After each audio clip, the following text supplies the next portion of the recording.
Hi, I'm Cheryl Kagan, very proud to be the senator for Gaithersburg and Rockville. Welcome to this week's edition of Kibbitzing with Kagan, brief conversations with people I find fascinating. With me today, no, don't adjust your dial. With me today, my very first, not a do-over, but a do-again, is Kevin Atticks, the Secretary of Agriculture. Mr. Secretary, thank you so much for taking time to chat a second time. Thank you for having me on again. So I'm going to do the very quick review, but I do want to encourage folks to watch the prior Kibitz because his job then as CEO of Grow and Fortify was really important.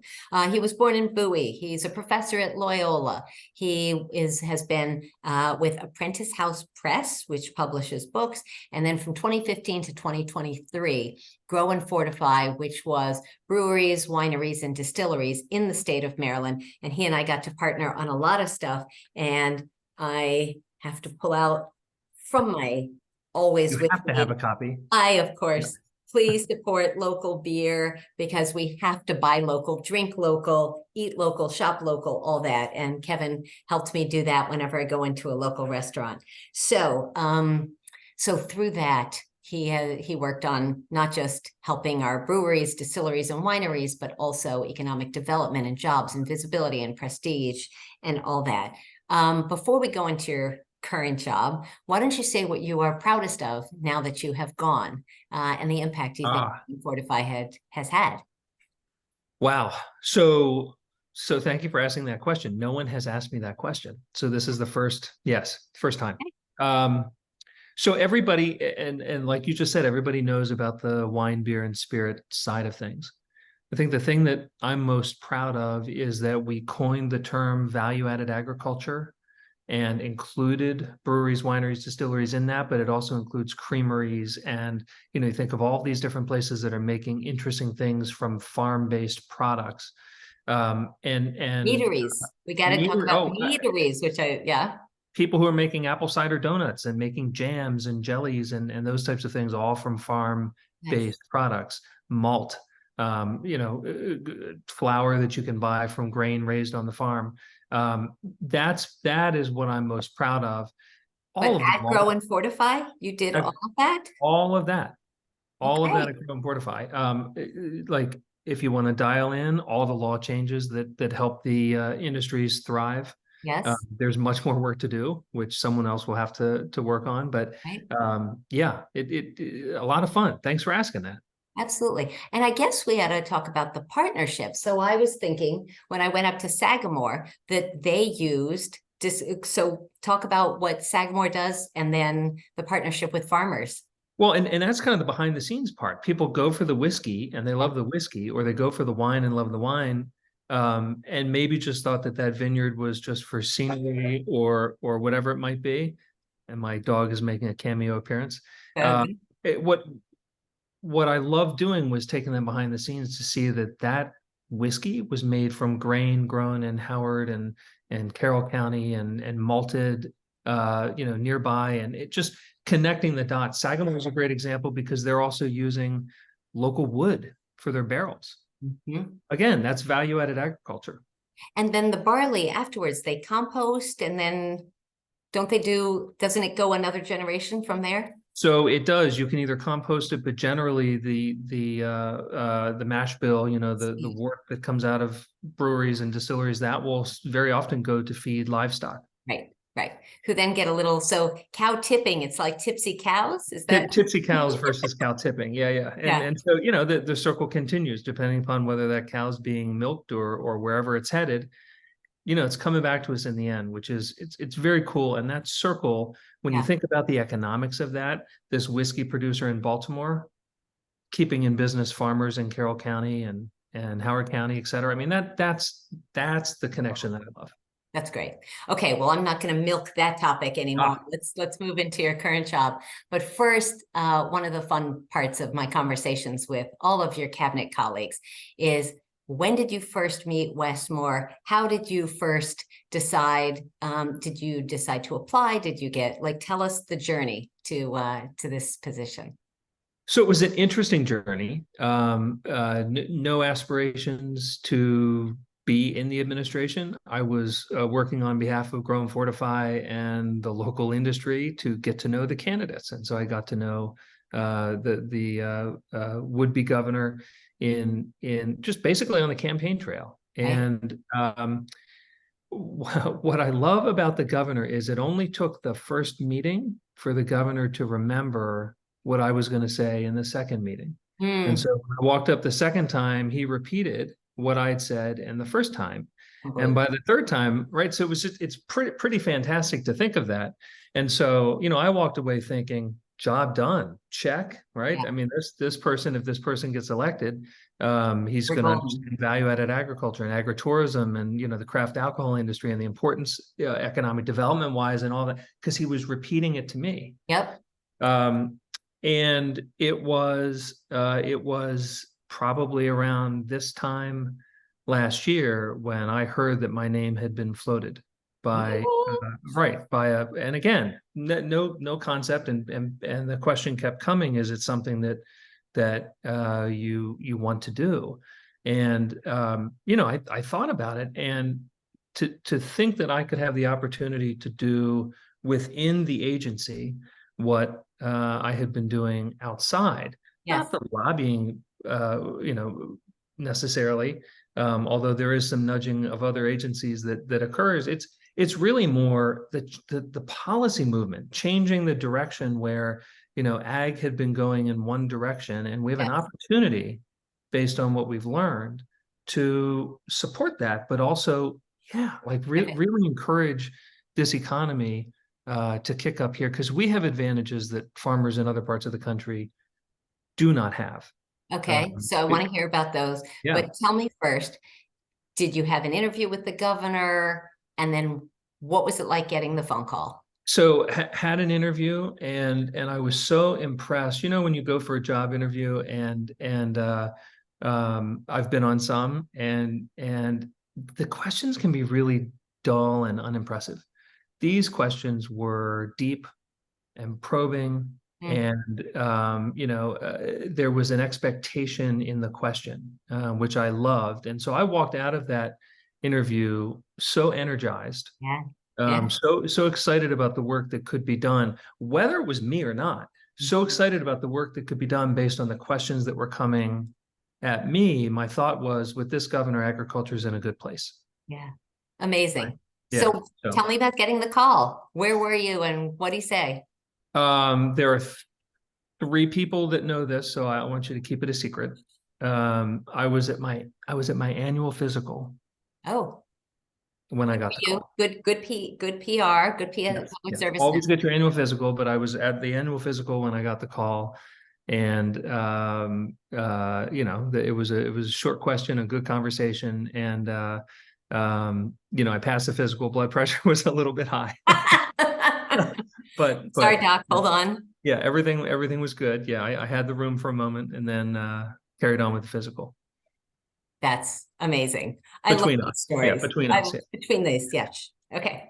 All right. So, you arrived, you were the nominee, you were not controversial, you were approved by the Senate. What was the vacancy rate and what was the biggest challenge when you arrived? Walked in the door and found what?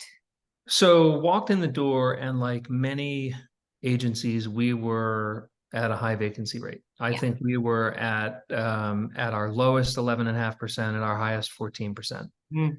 Um, and some of that was just attrition. Some of that was, in prior years, budgets had gone down and positions were not refilled because we didn't have enough positions to actually do the functions of that program. Right. Um, there was also a lot of turnover, and the turnover came because a lot of our positions are very technical in nature, Mhm. and we train them up. And we, unlike most other states, we've got the Fed right nearby saying, Yes. "Oh, you have someone that knows weights and measures? Come do this." Yeah. Right? You have someone who is in large animal veterinarian services. We can pay better, and so Wow. we had to do a lot of um, reviews with DBM, Department of Budget Management, to look at salaries and look at positions and do a lot of things that needed to be done. And I'm happy to say that we are, to my knowledge, the lowest vacancy rate in the Nice, state right now nice, at a little bit under 7%. amazing. So you arrive, Mhm. you and the governor have a million big ideas. Tell us about some of your top priorities and what makes Maryland special. Let's go back to what you said, some of the advantages that we've got that other states don't. Thank you, because I'd forgotten that already. Okay. I'll start with the advantage. I mean, the advantage, because it will shade all of our priorities. The advantage that we have is that every farmer in the state is within 2 hours of 2 to 3 major metropolitan areas. Yes. Think about any other And a port and an airport. and a port and multiple airports. Yes. Right? Within a 2 mile kind of radius. So what that Not means 2 mile, sorry, 2 excuse me, hour. 2 hour. Yeah, 2 So mile. That'd be a lot of airports. thank you for fact checking. Yeah. Yeah. So what that means is our farmers have the ability to sell things to the general public Yes. that a farmer in Kansas or Iowa or upstate New York might not have those opportunities to. So when you think about farmers markets, when you think about directly directly engaging with on-farm, on-market sales, we've got customers nearby. And again, this is the flip side, is we've got incredibly intense development pressure, Yes. which means that we're always under pressure to sell our farms. Yes. Those people need energy, and so we're under pressure to lease to solar farms. Those people need schools, and so we're always under pressure to sell our farms for schools. So they're all good priorities, but they're competing priorities when what we need to do first and foremost is feed Maryland. Yes. Secondly, what we want to do is quality of life.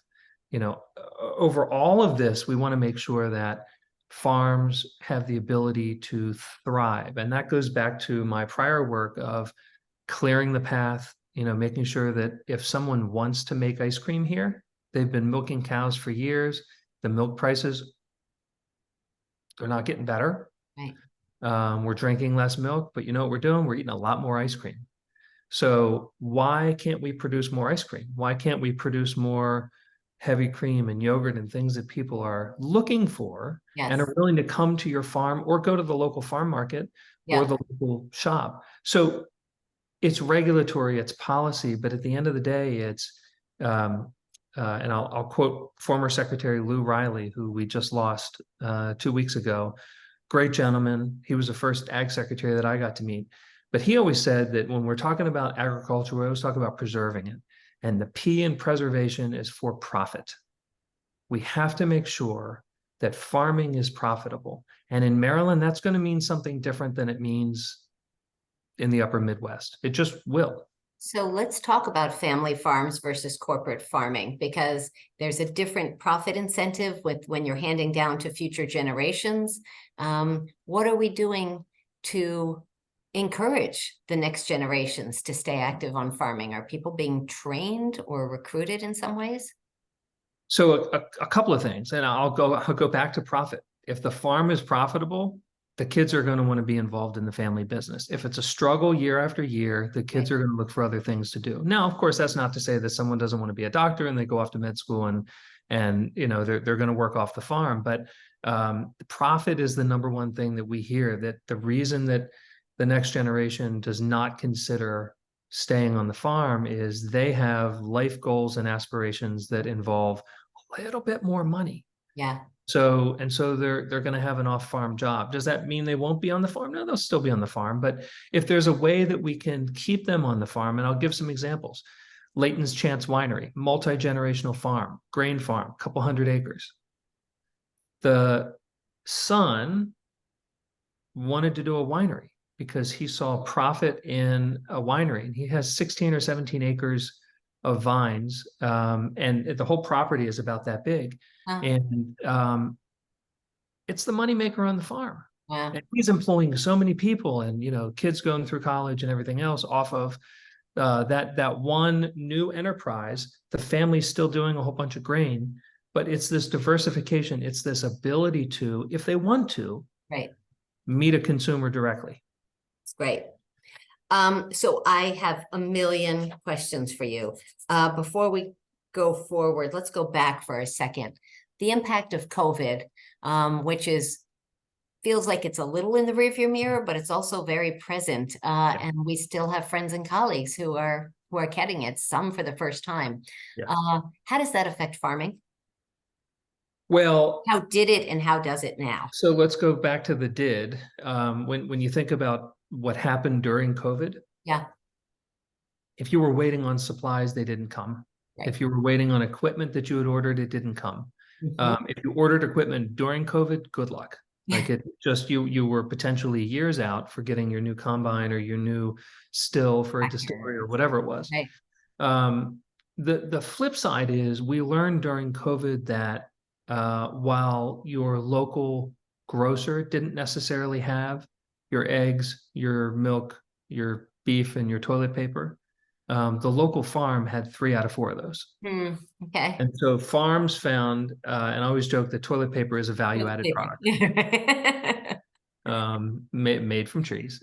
So we learned that if we reinforce our food system locally, if we make sure that during the next COVID, maybe there was enough milk and eggs and beef that were being produced locally that it could make it into the stores, rather than us relying on out-of-state vendors Shipping and, yep. and sources and logistics and all that. Yep. So that's one thing. The other thing that we learned during COVID, I remember, because I was working with the wineries, breweries, distilleries, and value-added ag at the time, that the first weekend that folks were allowed out, right? That the kind of standing stay-at-home orders were being released, and Yes. there started to be exceptions of places you could go.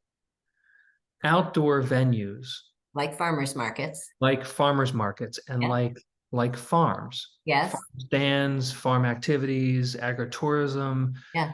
because it was getting Why into the don't you spring. define agritourism for someone who's hearing that for only the second time? Because you said it. Sure. Because I said it earlier. So agritourism is essentially visiting a farm to engage in some tourism activity. So that could be going to a farm to enjoy a glass of wine, but that could also be going to a farm to go through a corn maze or have the kids, have fun at a petting zoo and whatever else is going on. Could be pick your own. So go pick your own cherries in the spring. Yep.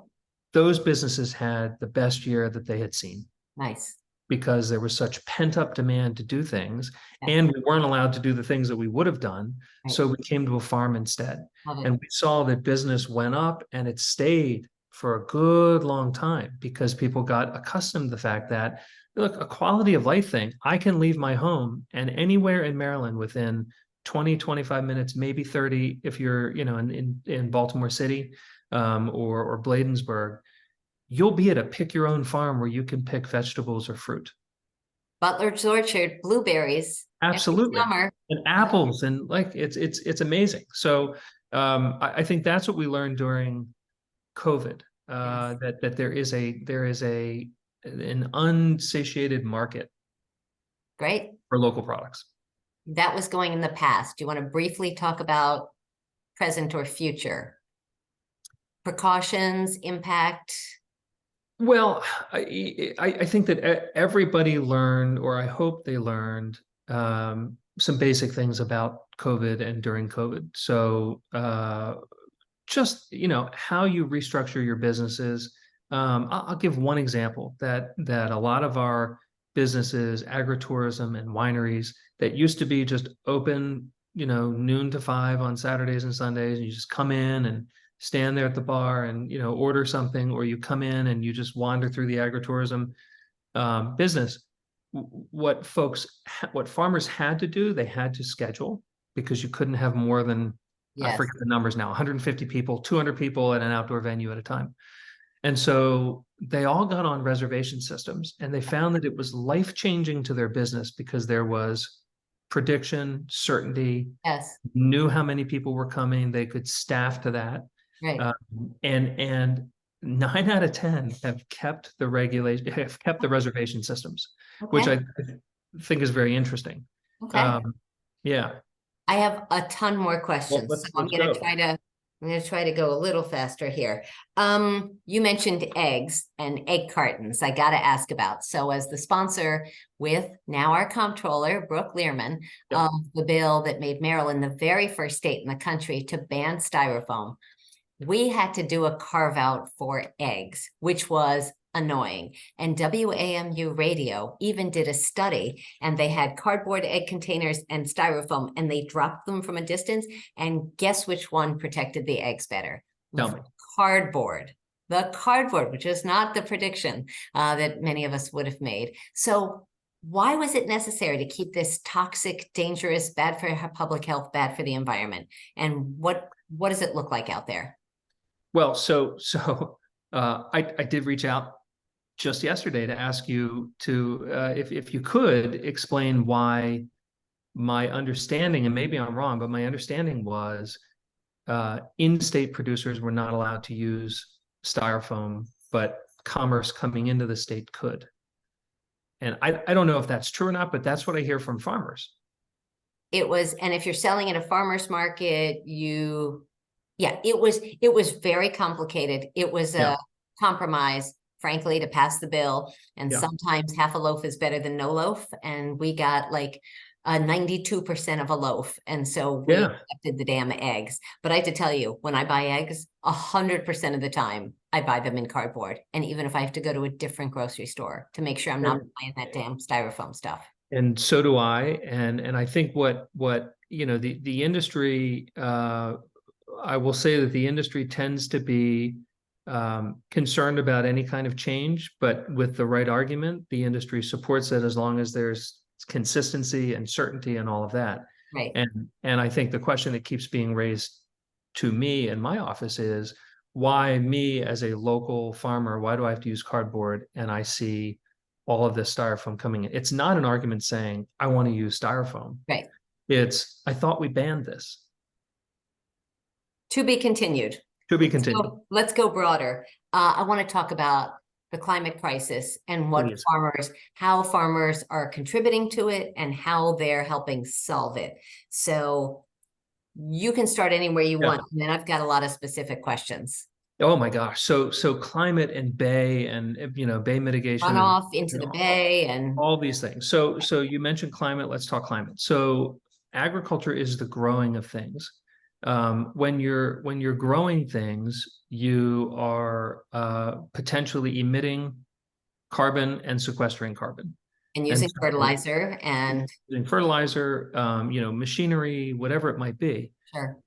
But if you've done a good job of managing your soil health, if you have used cover crops and rotating and rotated crops, but use cover crops so that you're not churning and disking your field and doing whatever to churn up the carbon that had been captured. You're keeping it on there.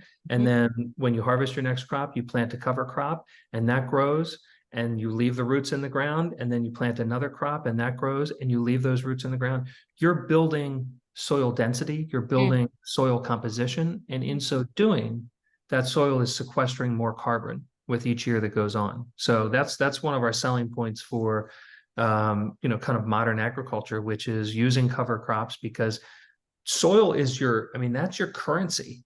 Give an example, please, of what a cover crop includes. So if I'm growing, let's say I'm growing soybeans, and at the end of the season, I harvest the soybeans, and I'm not going to grow anything until early spring when I'm going to plant corn. In between the soy and the corn, you have brown, bare soil.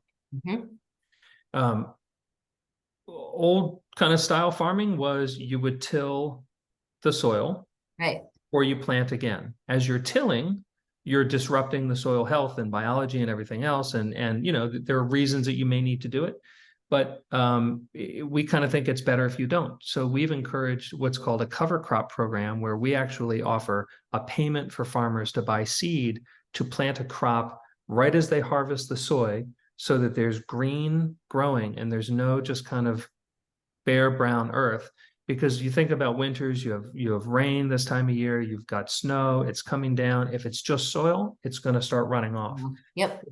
If it's a cover crop of rye or a blend of various different species, you're rooting that soil and you're keeping it rooted through the winter. Okay.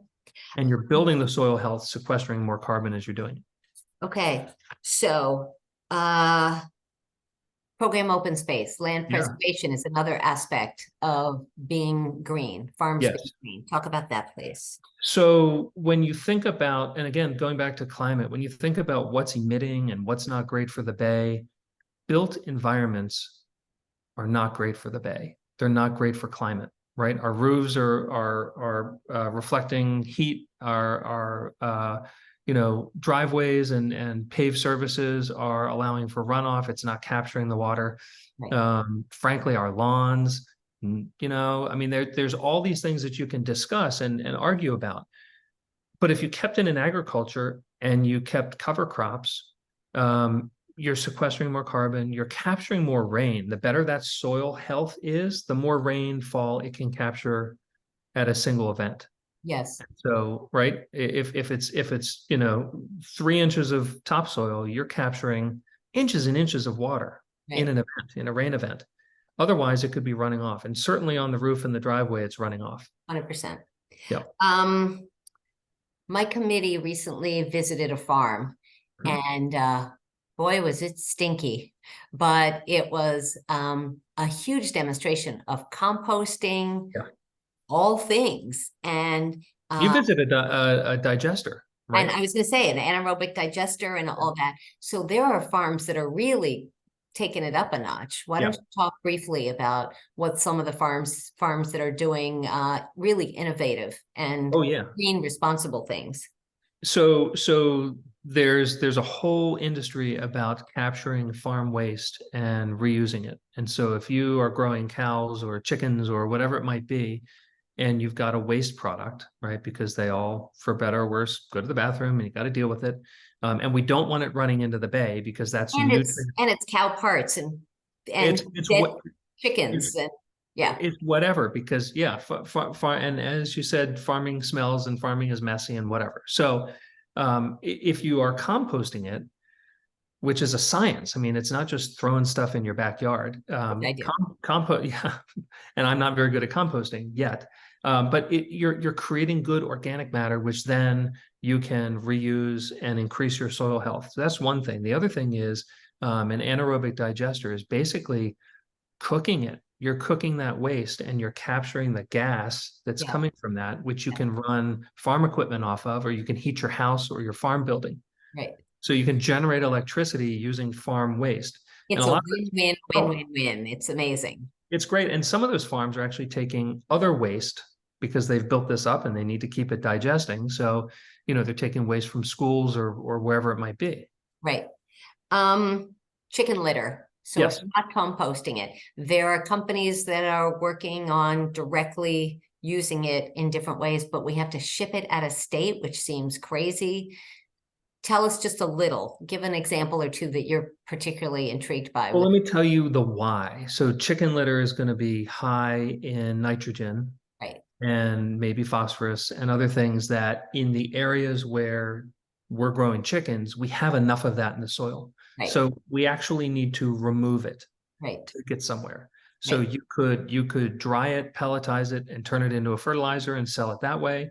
You could physically scoop it up, put it on a truck, and transport it, which we're doing. We have a manure transport program which we support. It goes And to Delaware or something? it's going out of the bay watershed. So it's Okay. the goal is to have it go somewhere where either it's out of the bay watershed or it's in a place that it needs those nutrients rather, has a deficit rather than an excess. Okay. Okay. You do have a list. I have 5 pages of questions. Tell us just quick few examples of how you're working. So I think the Moore Miller administration has the most extraordinary people on the cabinet. It's got to be just a little daunting to go to a cabinet meeting and to see how brilliant and experienced and impressive every damn one of you is. And that's why I've loved these kibitzes.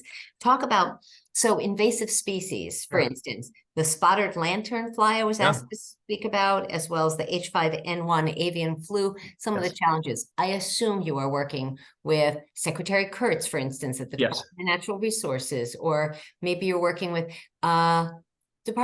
Secretary Woods at Veterans Affairs. Maybe you're working, give a few All the examples, above. some think outside the box of stuff you're partnering on with others.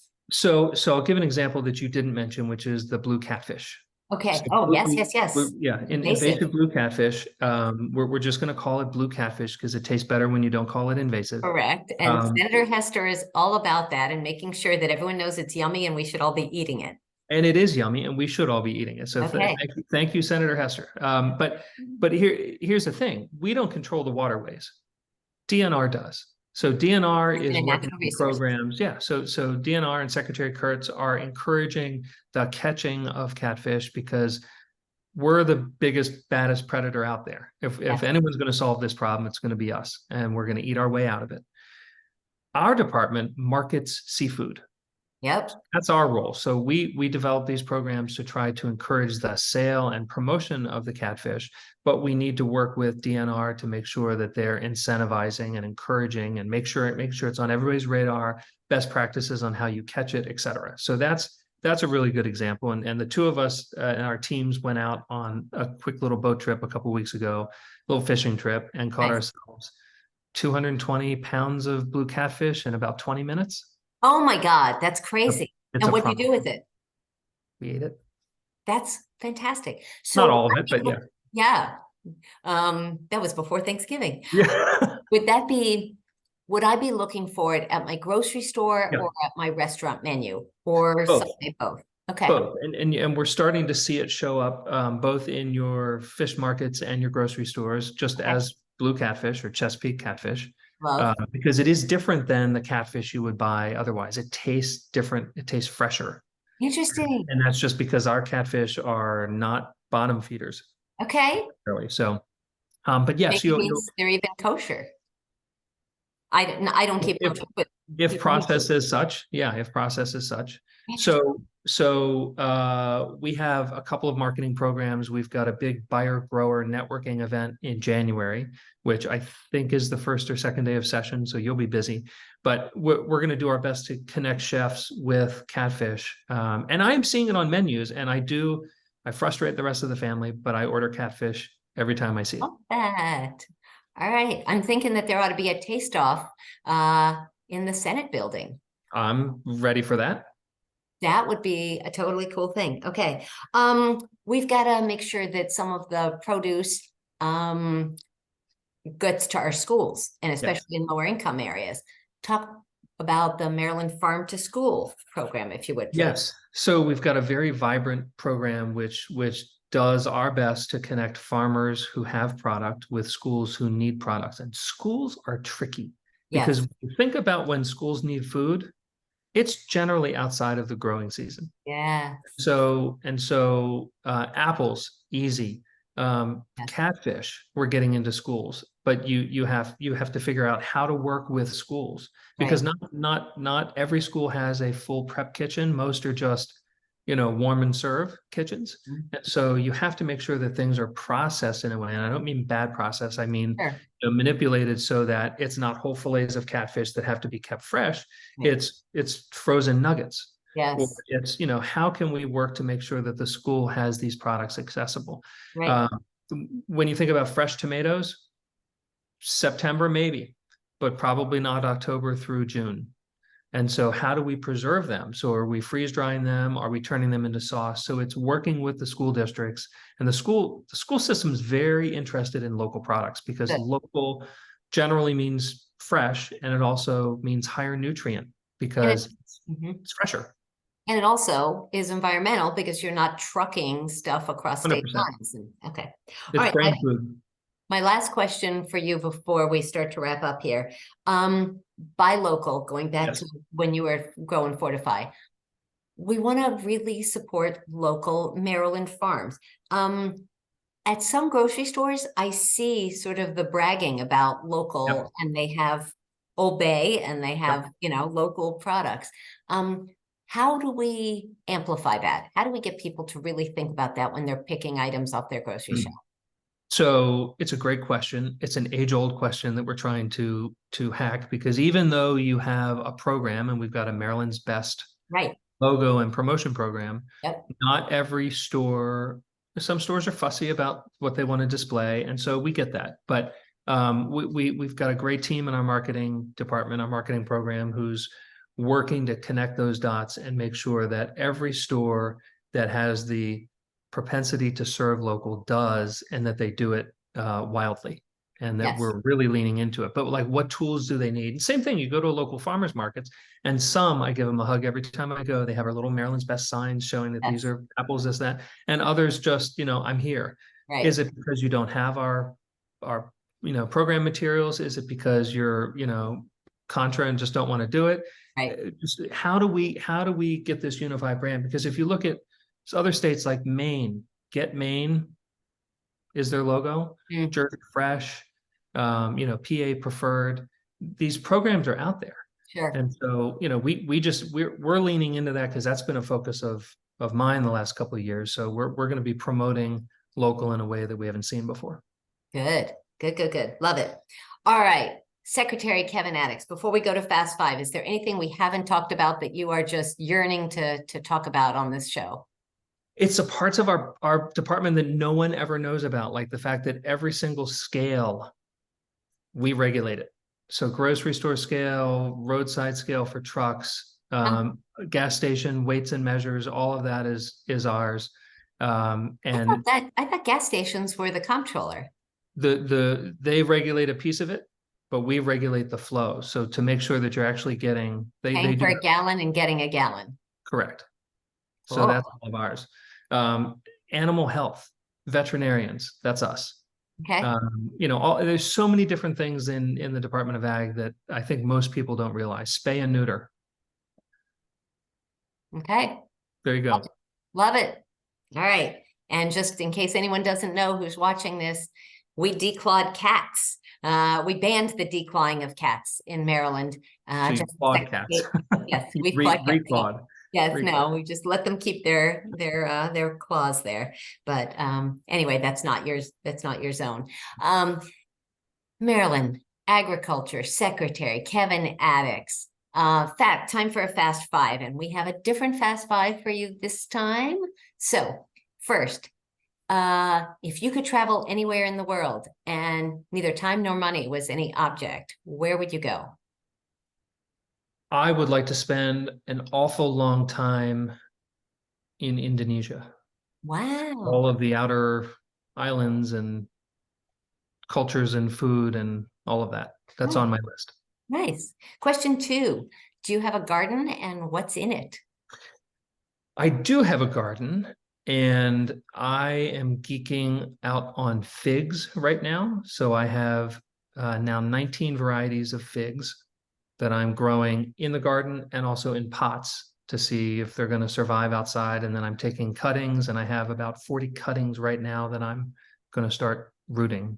So, and tomatoes and some other stuff, but figs I'm pretty excited about. I think we talked about figs in our last kibitz, Did actually. you ask that last time? That sounds familiar, but I Okay. don't remember in what context it came up. So my question number three was going to be, what is your favorite fruit or vegetable? So I will change it to what's your favorite vegetable? So you can't say figs. Favorite vegetable, man, tomato's a fruit, so I'm gonna have to skip tomato. Hmm. Favorite vegetable is probably, it's gonna be mundane. I'll even say lately, my favorite vegetable is okra. Wow. Okay, that's a think outside the box answer. Air fried okra. Okay. Do you grow it in your garden? I grew a little bit this year, not well enough, so I started buying it from former Secretary Joe Bartenfelder at his Nice. market. Nice. All right. Good to give Joe a shout out here. Question number four. What is a fun fact you've learned since you became cabinet secretary? Something you've learned about agriculture. About agriculture. It's fun, but it's not all that fun. It's that it's the number one industry in the state. And I say that because most people would have no idea that agriculture is the number one industry in the state. So I'll make it fun. Okay. We're number one. All right. And you know the question five has to be unchanged. Secretary Kevin Atticks, what is your hidden secret superpower? What's a skill or talent you have, something most folks can't do, that you're really good at? we're gonna have to roll the tape and see if I answered this the same way last time. Okay. I have a weird talent. Do you know how sometimes wine can be corked? It can be bad. This was your, It continues to be my superpower where if it's anywhere in the room, if someone opens a bottle that's corked, I can smell it. that's so funky. I have been used to find which bottle is corked. That's amazing. Okay.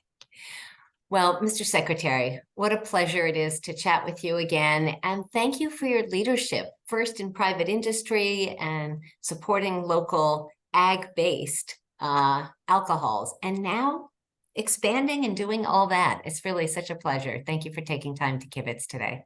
Thank you for the re-invitation. Yay. Look forward to seeing you soon. Take care. Bye. Bye.